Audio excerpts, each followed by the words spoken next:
So it says ready to go live. We are live is the word. Welcome everybody. I'm on the wrong screen. I'm supposed to be over here. Welcome everybody to Streamlining Business Process in the Middle Market. And we're excited to have you here today. When you jump in on, I know that people are going to still be joining us. Please feel free to introduce yourself in chat and say who you are. Where you are, maybe what you do for business. We'd love to hear about that. I know a lot of people get this as a recording as well, and we'll be sharing this as a recording later. My name is Mike Black. I am your host today, and I am going to look for my button to share my screen. I have four lovely people with me today, and I'm going to go through intros a little bit once we get, I'm going to move into a different page, but I'm excited to introduce all of them. I'm going to go to this page right here. First, we have Stacy Cookshausen. She's the CEO and owner of Stacy Cooks. And she helps business owners move from an owner-focused company to, owner-focused to company-focused by helping them see their business differently. She's also developed something called the Leaders League, a management and leadership training program that provides the skills and tools for upcoming managers and leaders that they need to succeed. Then we have Eric hosting. Eric is the founder and CEO, Chief Everything Officer of SMP Alignment. SMP Alignment works with business leaders to achieve revenue goals by using simple and effective tools to align commercial operations. And if you want to talk about alignment, Eric is your guy. He spends a lot of time thinking about it and will go in depth and way above your head, at least but way above my head in most conversations. I always learn something. And so engagements focus on sales, marketing, and product development in ways that align goals, initiatives, and processes to a market-driven strategy. And given that I made Eric write that 30 seconds ago, I think that's quite profound. Thank you. And then finally, we have Gail Gallman-Pyle, and she is the principal of IAO Consulting. Gail's been in the technology world since 2002 and has played various executive roles in local small businesses. Her recent role has helping organizations identify their internal processes. So she's a pro at this today, folks. We're going to hear something here that can be improved by automation and optimization. And I know when we've had calls, Gail's talked about robotic process optimization and things like that, or automation, excuse me. And so I'm excited to have her here as a guest. She brings a unique viewpoint to the subject we are discussing today. So I have to do the obligatory kind of talk about me. My name is Mike Black. I'm the CEO and managing partner of Page Black. Enough about me. So that said, I do want to talk about our company. These are some problems that we help middle market companies solve. And so the first is your marketing department always wants more money to try new tactics or new approaches, but you're just not seeing better results. You know you're better than your competition, but you don't know why they get more attention. We'll help you solve that. Marketing is inconsistent. It just doesn't happen as often. What I see, there's the last LinkedIn post was 6 months ago. That's not good for you or your brand. It's not measured, or it's just not effective. Finally, your customer, you have a lot of good customers. They love you. They have no idea of all the different things. As your company has evolved, they are not educated about all the different things you offer. That never happens, except for every company alive. Then finally, you need to expand a new market. Maybe you want to go to a new city, or you have a new target customer base that you want to talk to. We help you build a plan to do that. All right, enough on commercials. We do have a webinar. It's not a promotional webinar as much as an educational webinar. We are going to be talking about how do you build a good customer journey and then build the technology. You can't see me, but I've got my hands kind of aligned here. How do you build a good customer journey and then build technology to support that? And so that's going to be next Tuesday. So it's like 4 days from now at 10 a.m. Mountain, 9 a.m. Pacific, and noon Eastern. It is not here on LinkedIn. It will be on our tool, and we will share a link to that at some point in this presentation. I'm hoping, April, that you're listening and you can help me do that. If not, I will make it happen later. All right, so let's move into our first question in the series, and that is, so we're talking about business process optimization, and really, what are the signs? Like, I think everybody's talking about that. I'm seeing a lot of articles where they're talking about that's a big focus in the middle market this year, that it's really critical for them to become more efficient in order to drive growth, use that budget then to drive growth. Well, what are the signs that, geez, that's something you need to be thinking about? And so I want to bring in the panel and ask that question. And Stacy, would you mind if I started with you? No, that's great, Mike. Thanks so much. And thank you for hosting these, Mike. It's always very informative topics, and I always learn something from everyone. So appreciate your effort that you put into these. One of the things that I see on business optimization are some of the pains that our business owners are experiencing. And some of those are they're constantly, the C-suite or your managers or leaders are waiting for information. So they're just not getting the information quick enough to make the decisions that they need to make. That's a good sign that you need process automation. Another one is your systems aren't all talking to each other. A real typical one is typically the CRM system isn't talking to the accounting software. And so there's a lot of repetitive processes that are going on in your company. And that's costing you money to go through those repetitive processes. And the chances of errors are much higher as well. When those systems don't talk to each other, then too, there becomes a lot of manual processes. So people, especially in the accounting and finance area, they're extracting data, pulling it down to Excel spreadsheets, working on information, and then bringing journal entries back into their general ledger. And when you do this, what's happening is you no longer have one source of truth, is what we call it. And there's just a lot more room for errors, and it's a lot slower churn time to get the actual accurate information that you need. Right. It's almost guaranteeing errors. That's right. Because you're trying to keep two sets of data. I mean, even if you just have two spreadsheets and you're trying to keep them together, much less all the things you're talking about. And honestly, when you think about all of the different departments and systems and processes in place, that one or two spreadsheets usually end up being 10 or 20 throughout your organization or more. Speaking as an organization, we don't have 10 or 20, but it might be more. Not all of them are used. Eric, I'm hearing, this feels like alignment stuff, so I'm going to bring you in next. I'm hearing stuff that really it screams alignment to me. It's everything is alignment, Mike. I know. Not quite. Things to watch for, missed targets, over budget, late, that sense that if it wasn't for the last minute, nothing would get done. That sense of urgency and where's this, where's that, long hours, too much time in meetings, work isn't fun, time for process optimization.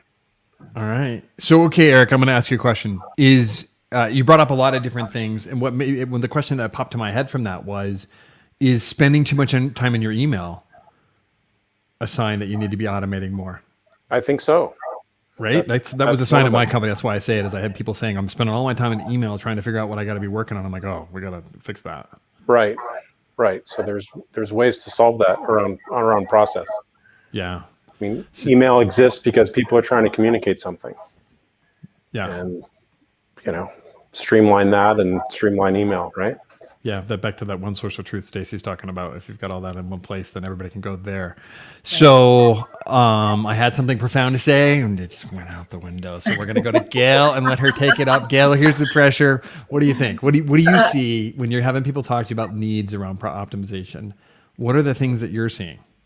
So first of all, Stacy and we definitely need to have some coffee, because you hit so many nails on the head, and so many of the conversations that I'm having with people center around this idea of there's no streamline of data from one, potential piece of software to another, or from one department to another. And the churn of that, and people are walking around with printouts of pieces of paper, or, like you said, the dreaded spreadsheet that is now sitting in your email that may or may not be the most current version of those metrics. So when you're talking about data, going to the C-level and them not getting the information that they need, you just encapsulated that so well. So it's hard for me to want to put more on top of that. I guess I would say, I think that right now companies are facing, a struggle of how are we going to grow? And I think we can all identify that it's a kind of a crazy life that we're all living professionally right now. And a lot of things have changed in the last year. But I think companies are worried about, we want to grow, we want to get to that next level. We probably don't have the budget to add staff. And so optimizing the time and the value of your existing people becomes such a good way to make this growth happen without having to invest in additional staff. Eric hit it on the head as well. He said, people are spending a lot of time doing things that aren't bringing value to the business, like looking through their emails to find something. And if you can optimize those and just take a few little bottlenecks out of a process, all of a sudden you have 1 or 2 or 3 extra hours in the day. People love their jobs more because they're not doing busy work. So I think that when people are looking for ways to grow and they think, well, can we do it without adding staff? Absolutely, you can. you can look for opportunities to automate and optimize. And I think that would be a good way to handle it. So the fascinating piece, if I listen to all of you with this, first, if things are keeping you up late at night, you need to optimize your business processes in your business. That's what I took away from that as a high level. Thank you, April. I appreciate you magically finding that link when you're not even, I didn't ask you ahead of time. My bad.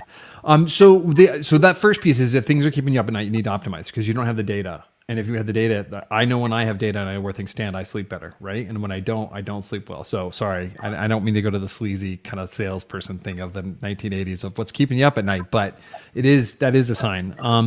The other piece for me that I think is interesting, it is the data that you guys all mentioned data on some level.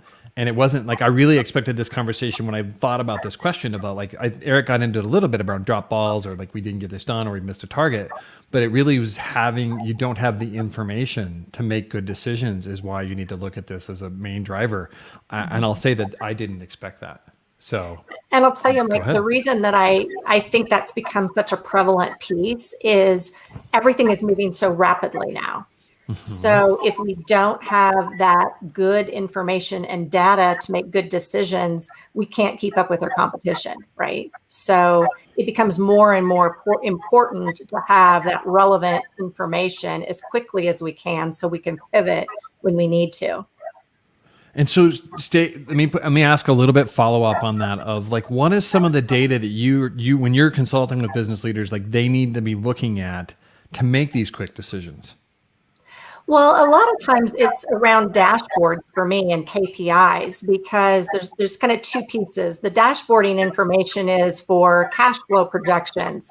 It's for financial statement assessments. If people are wanting to know, can we order more inventory or we have a new project coming in and this is what it's going to take a pull from us in order to do that. Are we ready and capable of doing that? That's one area. So just making day-to-day good business decisions runs from those dashboards, if you will, with real-time information. But the flip side of that is KPIs for managers and leaders. So if we can see where we may not be hitting the KPIs we want to, we can make adjustments quicker. And so our loss becomes a lot less, first off. And two, are people like that because now it's a real time. They're feeling the impacts of something, and we as leaders and managers are immediately being able to address that rather than 2-3 weeks or months after the fact. Yeah, Mike, being able to adjust. Go ahead. Go. Oh, if I could just add something onto that, one of the things that you get with dashboards is that, first of all, that real-time information into what's going on in your business right now, but that leads you into like a more intriguing kind of analytics, which is predictive analytics. So that no longer are we just looking at what did we do yesterday? Now we're looking at what are we doing right now? And are there bottlenecks that are going to keep us from getting the goal that we set for tomorrow? And those predictive analytics are the things that can be so powerful for companies to say, oh, a train is coming. And we now know that, right? I stole that from you, Eric. When we had coffee, you said, if you don't know a train is coming, how do you get out of the way? Well, predictive analytics can help you do that, right? And so that's something that I think people may or may not really understand, that that's an opportunity that exists right now today for you to go into that, not just real time, but what's going to happen tomorrow. Mm-hmm. Well job stealing from Eric. I do it every chance I get. That's cool. And Eric, I will tell you, there's probably a follow-up coffee there. I think that had more profound impact than she's even letting on. No pun intended. Yeah, that's exactly. Right. Well played. All right. So if maybe you're seeing these problems, and I bet many CEOs are, my first inclination is to get started. I'm going to, okay, what am I going to automate first? We're a planning company. I tend to be I move fast. And so what are the things that people should examine as they consider process optimization? What are some of those factors? And so Eric, why don't you get us started on that one? I'll say current state and future state. And depending on your mindset, some people are more comfortable starting with this is where I am right now and this is what sucks. And other people are more prone to being able to articulate what the vision is of their or desired outcomes of what they're trying to do. But to have some sort of anchors to the process optimization process, clear understanding of current state, clear understanding of future state, and then, you know, further discussions, we can start figuring out gaps and where to start working. All right. I have to say, I love that. That's actually how we approach marketing, is we want to understand where they are now in order to plan. I had to pitch myself, folks. Sorry. No, but it really is important to understand where, you know, if you don't know where you are, and then you don't know where you want to go. Like what if you climb the wrong mountain? So, oops. Yep. That kind of sucks. You just spent $50,000 climbing the wrong mountain. Gail, what do you think? You know, I think one of the things that's really important when you're kind of embarking upon this idea of how do we tackle optimization is to initially just acknowledge that regardless of what process you're considering optimizing, it very likely has an impact on your customer experience strategy. And I think that oftentimes there's sort of this invisible wall between our internal business processes and how we do customer facing, you know, what our strategy is customer facing. And I think it's important to understand that there's a connection there and determine what that connection is before you sort of go down that path of how do we prioritize, what are we going to optimize first, is just understanding that, you know, connection between internal and external business processes. You know, and like Eric was saying, you know, it's really important to know where you are and where you want to go before you can start talking about, now, how do we get there, right? I think there's a good argument to be made that digital transformation will play a significant role in companies who want to optimize business process. Mm-hmm.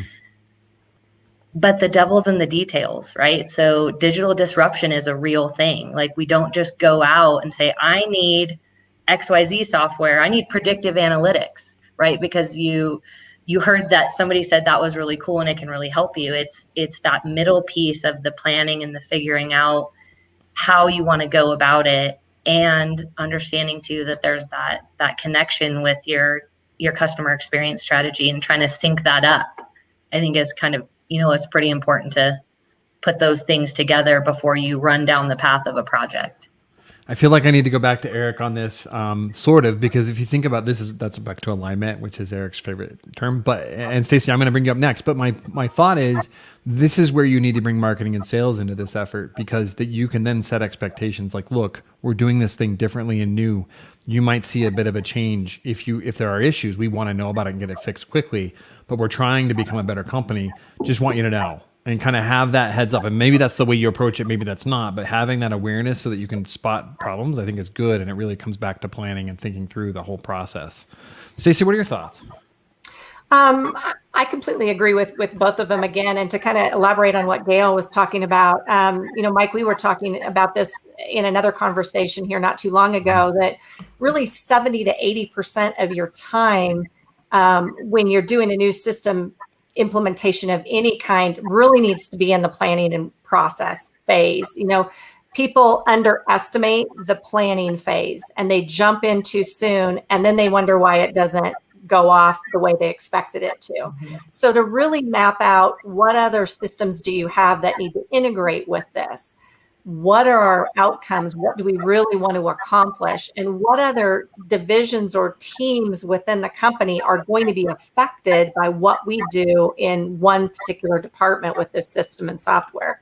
Because we tend to think about it in silos instead of company-wide and even client-facing side, as Gail mentioned. So to me, that's the biggest piece, is really planning first and then putting a plan in place. So 80% of your time, does that correlate? I mean, I don't think you spend 80% of your budget on that, but is there do you think about that from a budgetary perspective of like what you should budget? Is it 25% should be on planning, or? You know, I think it really just depends on, I don't have a good number for that. It depends on, you know, what type of resources, which type of software you're looking at. I think it's a lot smaller amount in some areas of your business than in other areas of your business or departments. But overall, people want to jump in too soon on the software and even the software selection before they really understand what they're trying to accomplish. I'll bet money, I don't know this, but I'm going to guess that there are software vendors out there that sell this solution and they call CEOs and they're selling them on this vision or hitting the pain really hard. They get them to go and then the CEOs bought it. Now they have to execute it. And there's been no planning about, is this even the right tool for us to do that? It's like shoot from the hip, even into the middle market or maybe even larger. Right. Well, and Eric really hit on it too when he said that, where are you going, right? What's the bigger plan? Because so many times the first optimization we try and do is really a Band-Aid. It's really not even the main pain point. Mhm. And so by mapping out really kind of what our processes are and really what are our pain points, we determine what the baseline is. And we really have to fix that first. If we don't, you're going 2 steps forward and 1 step back. All right. So audience out there. Agree with Go that. ahead. Go ahead. Oh, I'm Gail. sorry. I was just saying I absolutely agree with Stacy. I think of optimization, it's a little bit of a misnomer because it doesn't encapsulate the fact that there are several steps before optimization. You don't go from today to optimized. Like there's so much in the middle of that, right? Like improvement, for example, which is it's a great word, but it's not as shiny as optimize, right? But improvement can so often be roll up your sleeves, take one process and identify some low-hanging fruit pieces or redundant steps that you can take out, right? And so often that gets you, sometimes accidentally, that internal buy-in that you need with your staff, right? Because if you don't bring the employees in your organization into this planning phase, and not only just to tell them, hey, we're doing this, but hey, what do you see? Like what frustrates you in your day-to-day business? What could we be doing better? There is a wealth of information internally, and that is, quote unquote free, Mike, right? Like you don't have to include that in your planning budget. You just have to be willing to have meetings with your staff and say, hey, we want your input. We want to know what you see because we're trying to become, a 2.0 business at this point. And you guys know all the stuff, right? You know where all the bodies are buried inside of our company. Why don't you help us map this out? And when you give them that opportunity, you may not always agree with what they say, but they feel heard. And then they are automatically bought into the idea of what you're trying to do because you gave them an opportunity to be part of it. That's such a great point. So I have to tell audience, I have to tell you, I told them to disagree with each other. This whole thing, like they keep saying to each other that they're right. They're really smart, so they must be right. But I have to tell you, I said, you guys have permission. You're supposed to disagree with each other, and you guys are all failing. So, all right. All right. So that said, maybe we'll get something on this. So, and this is a little bit controversial. I've changed this question slightly, but the idea behind it's the same. So you guys have seen this ahead of time. I wanted you to have some thought. So the streamlining operations can mean cutting a position.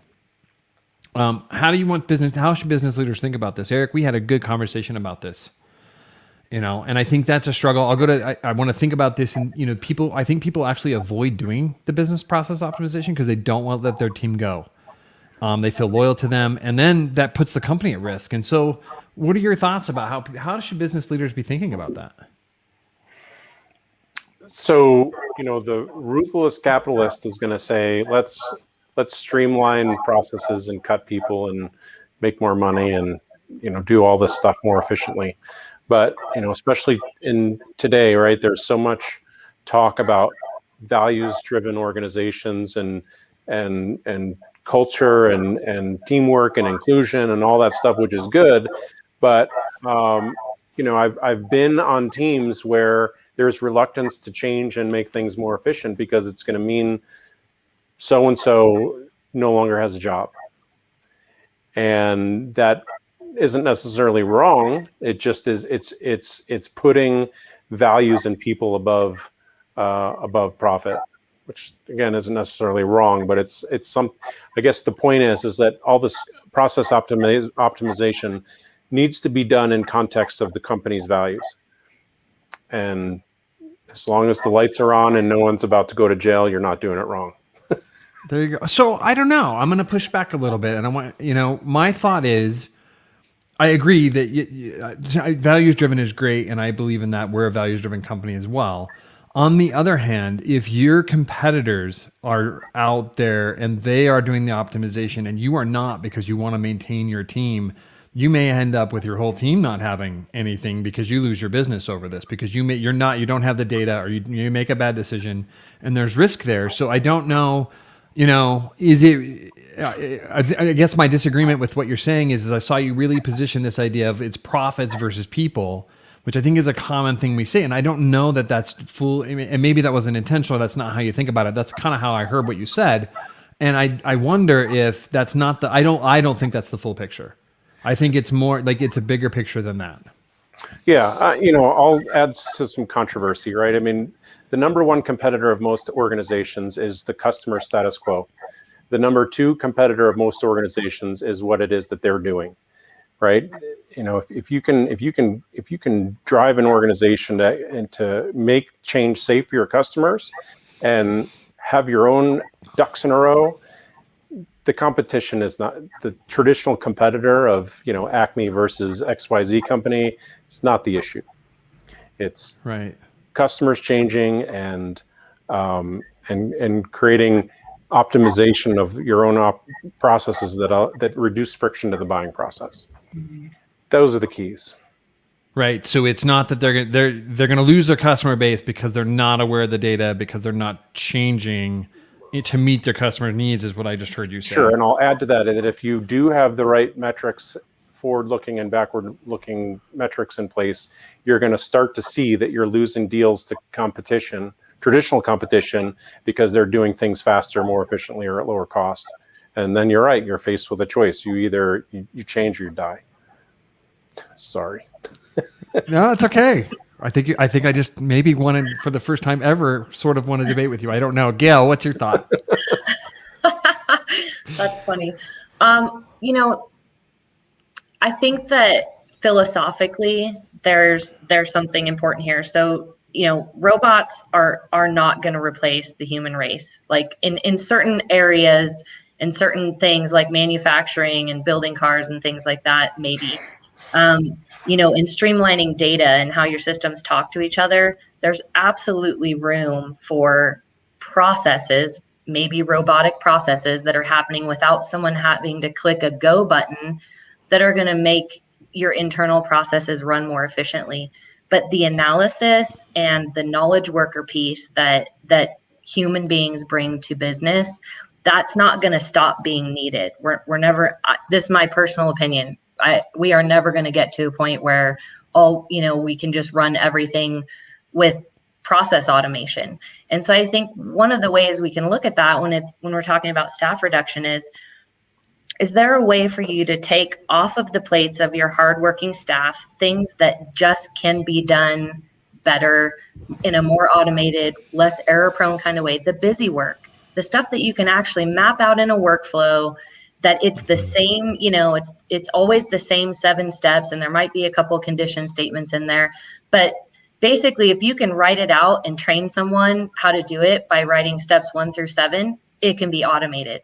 But that does not mean that all things we do in our business and all of our employees have only processes that can be done that way, right? So I think when we look at optimization, what it does is gives you an opportunity to do more with less, meaning the growth potential is profound. If you look for ways to optimize your employees' current, things that they have to do every day, then you open them up to being able to do things that bring more value to the business, that only someone with the human brain is required to analyze those things. And a lot of times that's looking at the dashboards that Stacy was talking about.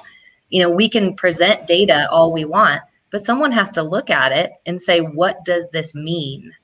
And, unless we're bringing on, IBM's, I forgot the name of the big Watson. IBM computer. Yeah, Watson. I mean, we still need humans to do that. So I think there's a middle ground. And sometimes staff reduction is required, but I think in so many opportunities, we can look at ways to optimize our staff and allow them to then make the company more profitable by doing things that only humans can do. All right, very good. Let's not confuse optimization with automation either, right? Those two things are not necessarily the same thing. And just a silly example of a Rube Goldberg machine, right? It's automated, but it's certainly not optimal. Give us more concrete details for people who don't know what that is, Eric. A Rube Goldberg machine. Sometimes if you're on Facebook or something like that, you'll see the video of someone that, starts off by dropping a golf ball down the stairs, and then it goes through and does one thing or another, and then usually dominoes are involved. And at the end, I don't know, maybe a beer opens. Right. Like, yeah, that was automated, but was it efficient? That was stupid. Right. Right. No, I think that's a good point. Actually, we're talking about automating next week as well. And this is really about the streamlining, and they do go together. They kind of tag team. That's why they're back to back. Thank you for pointing that out. Stacy, what do you think? So to me, when I hear optimization, I hear opportunity when it comes to our people, which is probably a little different than how most people think about it. But I look at it when we've optimized, we've gotten new software, we've got new strategy in place, and we start to do those new process maps, because that's so important. We can't take old systems and old processes and put those new process or old processes in this new software for stuff, right? So it's important to have those new processes mapped out. But now it's an opportunity to take a look at our current staff, look at their talents and their strengths, and maybe what they want to be doing in the future. And are there places where we can retrain our current staff? They already know our company very well. And so if we become known in the marketplace where we take one person, allow them to build and learn and grow, and now we're going to shift them, give them some new skills, and how much further, faster are they going to be in our company when they already know the history? So again, I see it as an opportune time for looking at those talents and strengths and where can we utilize these folks, maybe just in different areas of our company.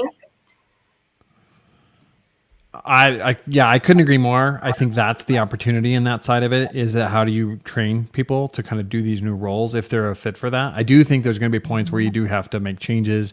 And I think you have a choice about how you do that you can help them, if you're staying you're staying inefficient in order to keep people that can't do the new way, you're probably not going to be successful in 5 or 10 years, because it's just going to become more competitive. You still have the opportunity to help them find, because they're not going to be happy either. No one's going to really be happy. It's kind of like if you have a toxic person on your team and you don't let them go, everybody's unhappy and it hurts everybody. And I think this is kind of a toxic situation rather than a toxic person. So my thought would be, is you have a choice. You can help them go on to that next thing. You don't have to just fire them. And do that. You can do a transition. You can help them train to something else. If it's not for your company, great. You introduce them. And so help them make that next step for themselves in a good way. So the other thing I think that we don't do often enough is we know that we're making changes in a department. So if during those change period, we're losing people, it's just too easy to go put out a rec for another new person. And we really need to stop and think, as we lose people, do we really need to be rehiring them, or do we need to freeze that for a moment and think about what's the next skill set that we're going to need to bring on that may be different than what it was a few months previous? Right. I talked to a CEO of a relatively large company that does minerals. I can't remember the name of the company. They explode stuff to create new material. Really awesome company. And I think one of the things he said is that, we didn't lay anybody off. We had this huge change. We're a very agile company. We didn't fire anybody. We didn't lay anybody off. But when people left, we filled that position with a new skill set. And so it was a gradual change, which I think is really smart, because changing quickly, anything quickly, which I have a tendency to do, and that's why I know it's not good. Quick changes are not good. Like make baby steps, I guess. Like what's that movie? What About Bob or whatever? All right. Now that's a cultural reference half the people aren't going to get. All right. So that said, let's move into our next question. We've got another 25 minutes. How do people get started? And so I'm going to start over with Stacy again in a second, but my premise of this question is that one or two or three next steps, because I think that's the thing, is if you have this big idea, it's either A, you jump off and try and do everything, or B, and don't think it through, or B, it's so overwhelming that you don't do anything. So let's talk about, what does that look like? For me, it's the pain points again, right? What information aren't we getting on a timely basis? What processes are still manual? What's causing friction within the company that maybe we're not getting product out the door as fast as we should? All of those areas are signs that we need to dig in and look deeper. And then it's starting to ask questions and starting to figure out, again, are we hitting the Band-Aid pain or are we hitting the baseline pain? And the only way to know that is to start asking questions and really get a good feel. You almost have to kind of put everything out on the table to see what the next step should be. All right. So tell me how you can spot the difference between Band-Aid pain and real pain. Well, I think a lot of it to me is reactionary, and a good example of that might be accounts payable, and we're behind on making payments to people, or we don't know what our cash flow should be, as is a good example. And people will think, oh, I just need to put in a vendor management system. Well, the fact of the matter is their whole accounting software may really be part of the problem. So we can't just stop at asking the one question and say, well, we can fix that. It's how does this information feed? Who else in the company uses this information? What bigger impacts does this decision have on other areas of the company? To me, those are the bigger issues. And that's usually what's going to define or pinpoint where you have a bigger problem than just that one main issue. Doesn't mean that accounts payable isn't an issue. It just may not be the only issue. Or it's a symptom of a larger problem. That's right. Yeah, so it's a little bit of ask why. Go, Gail. Well, I was going to say, I think of it, what Stacy's saying is kind of like going upstream, right? Like you identify something that's really frustrating or a pain point or a fire, to just give a different visual, right? Are we just going to put out this little fire over here? Or are we going to look at, going upstream and figuring out what's contributing to this? Because so often it's not just an isolated thing. Like Stacy is saying, it may be an AP problem that you're seeing in terms of we're not making payments on time, but there could be 8 or 10 other things that are contributing factors to that. And just trying to kind of fix that acute problem and put the Band-Aid on that one piece over the long term is probably not going to get you where you want to be. And then the frustration sets in, right? Like, well, we did this, we fixed this. Why aren't things changing? And that's usually an indicator that, well, because it was just a Band-Aid. It wasn't let's take, 10 steps back and look at the bigger picture of this. I think it's important to mine your internal knowledge. I think I've probably, beaten that horse to death already, but I think what I've seen in some of my larger projects with really large organizations and even in the middle market is that so often we're not mining that information, that the people who are doing the day-to-day work, they know what's going on. They might not know the upstream causes, but they know that the 3 or 4 things that are really frustrating to them are a problem. And I think when we really start to dig in and kind of mine that information, that gives us a good starting place. Like, oh, all right, well, we interviewed these 3 departments and we found out, XYZ stuff is very frustrating and really impacting their ability to do their job. That can help you kind of determine your direction. Like where do we go from here? Is, well, let's put it all out on the table. Mm-hmm. Gail had a really good point. What you see so many times is you have to have someone from the exterior of your company typically do that, because there's also a security factor. Are people, if you are trying to go to your own people and ask those questions, sometimes there's politics involved or there's reasons why they may or may not want to share that information. But if you get outside people that are asking these questions and they feel safe in that environment and they understand that there's a bigger picture benefit to sharing that information, you can get some great information. And you can tell Gail does this for a living because she's spot on what that process needs to be. Okay, so you guys are agreeing too much again. Eric, come in and blow this up. I disagree with Stacy. I don't do this for a living. No. Just kidding. Well, so many business leaders, right? It's not that they don't recognize what's going on in their organization. It's that they're running so hard and so fast, and to stop and think and go through this, they think, oh crap, like all this stuff is burning. It's just going to flare up and get worse.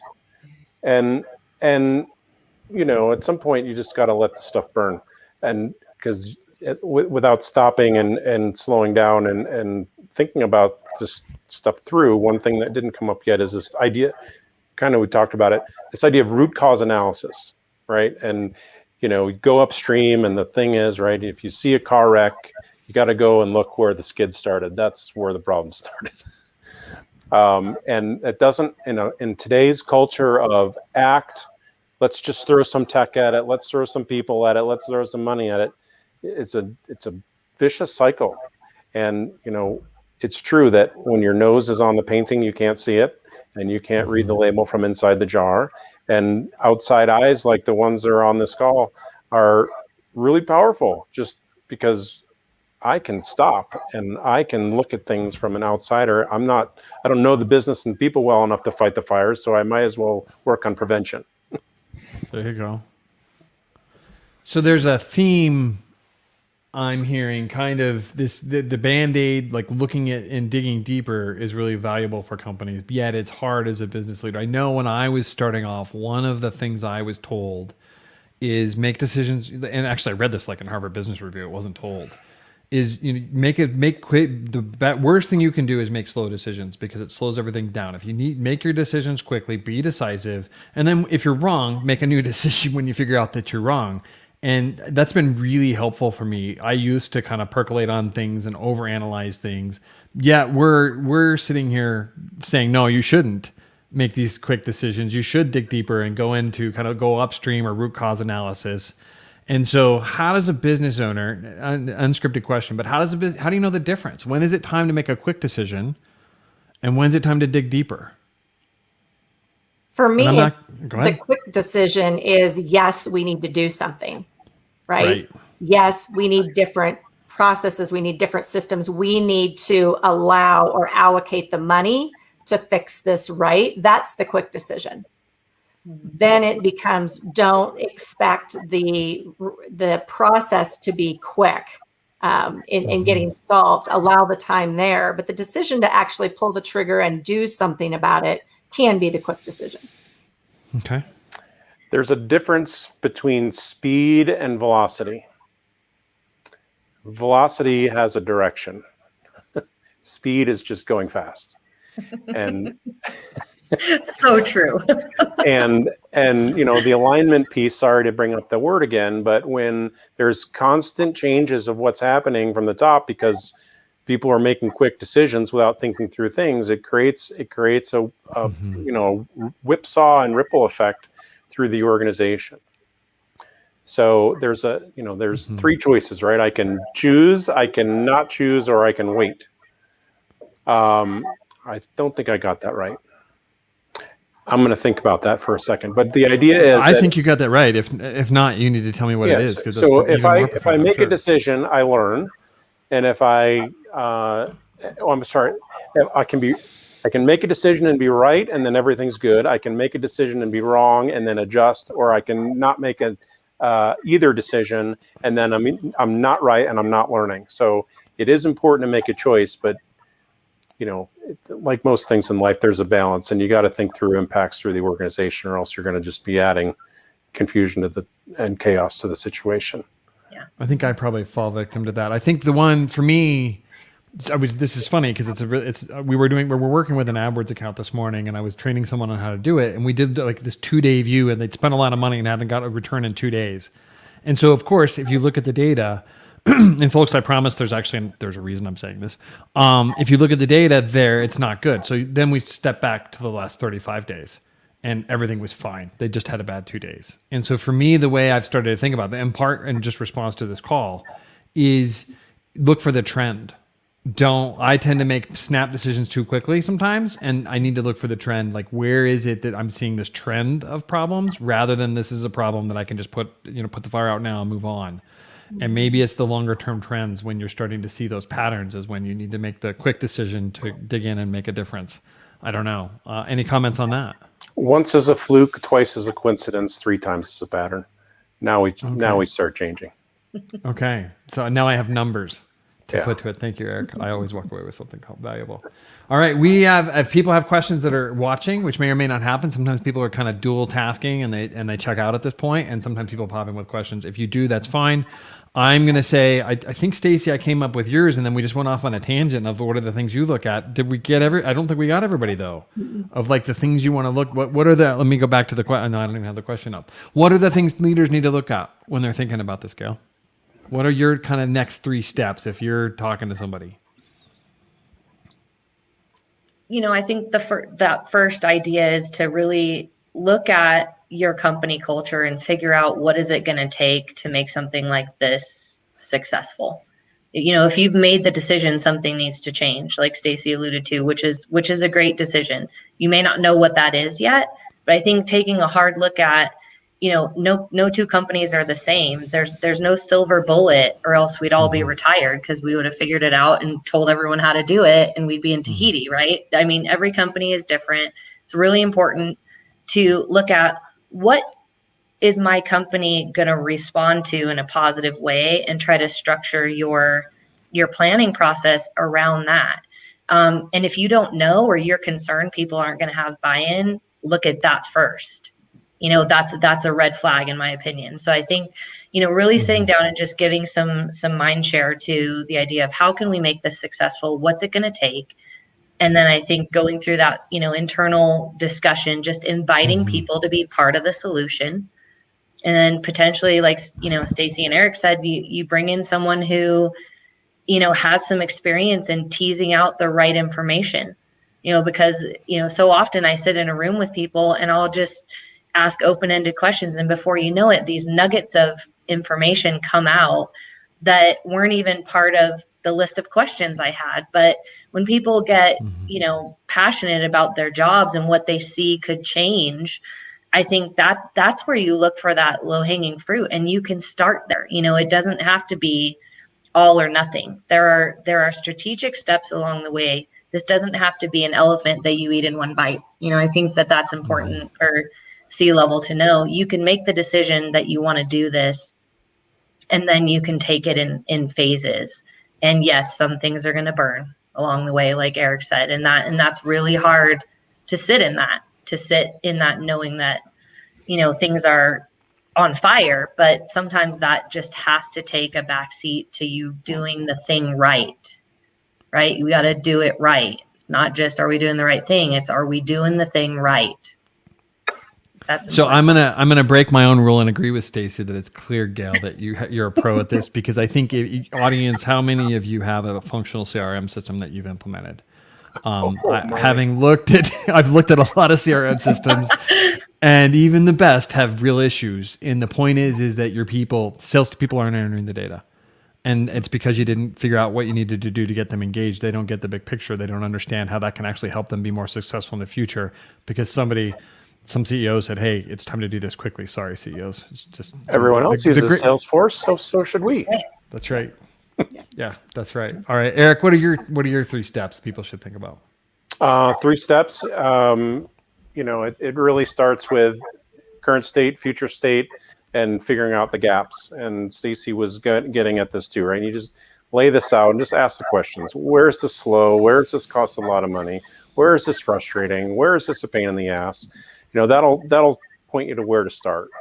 And the importance of having the whole thing sort of mapped out. Then as you're starting to change those things that really are the pain points, you at least are in a good position to start seeing how, if you're going to twist this knob over here, if you're going to screw something else up over there that's already working, because that's not good. And it will happen. Even if you plan it right, that's going to happen, right? Stacy, your face said you had something to comment on. If not, I'm sorry for putting you on the spot. No, you bring up a good point, Mike, too, with the CRM system. And this happens with every system. The other thing that I hear executives say all the time is, oh, we have a CRM system. Well, just because you have a CRM system or any kind of system doesn't mean you have it optimized or using it to its best ability. So sometimes it isn't a matter of different software. It's just a matter of using to its full capacity what you do have. And so rather than just giving the quick answer of, oh, no, we have that, really start to analyze, but are we using it the way we should be using it? Right. Is it That a is- coaster for your coffee, or are you actually like? Go ahead. I have this great image on my master slide deck of a person trying to look over a wall, and he's got about 50 ladders all stacked up. Just, I can't see. Just using the tools wrong. That's fair. Yeah, maybe he needs something else. So my thought is, this is just funny to me that I've brought us into the CRM territory. Is I talked to a Salesforce consultant who helps companies do this, and the thing that he said that was so most profound to me is he's like, look, it does so much. Most of what I do is turn features off. Yeah. I block the things they don't need so they don't overuse this and they're not bloated down trying to enter all these things. Like I figure out what's important and make that work for them and turn everything else off. And I was like, oh gosh, that's profound. That's right. So, the product developers out there, we just need to add more features and we'll be able to sell it. But yeah, that's right. Yeah, for Yeah, sure. there's software companies that are going to go out of, either they're going to cut features or go out of business because you can't maintain it all. But that's a whole other discussion. So my thought, just having heard all of this, is what this made me think of as we close up is, being a marketing company, of course, I think about it this way. But I think one is, I go back to Gail's point of understanding how this is going to impact your customers. And I would challenge people to go even deeper. Do a SWOT before you go into this. Take a look at your strengths, weaknesses, opportunities, and threats, and make these decisions in that context. And if you're super smart, you hire a marketing company to go figure out what's important to your customers. Not that I know anybody that does that. And then you're going to build the tech to support that. Understand that. In fact, that's our next webinar. I didn't even realize that until I just said it. It must be on my mind. But it is. Let's talk about your customer journey and what that should look like before you automate the wrong things. And you're actually take out, as a part of automating, please don't take out the things that are important to your customers, especially your best, most profitable customers, because that'd be a tragedy. So, all right, that's my best pitch ever for our next webinar, which happens to be on my screen. I did not intentionally do that. I just kind of worked my way in there without thinking about it. Tuesday, June 8th. I tell you, or lost, one of the two. All right, Tuesday, June 8th, 10 a.m. Mountain, 9 a.m. Pacific, noon Eastern. We're going to do a webinar. That link is earlier in this chat. Please sign up if that's of interest. It is. How do you really build the right customer journey? Don't guess at it. Understand what's important to your customers. Make sure you include that. Then build the tech underneath that. So we are looking forward to that. And I want to say thank you again to all my guests today. And we are going to head out from here. Thanks, All right. Mike. Glad to be here with y'all. Thank you. All right. Everybody have a great day.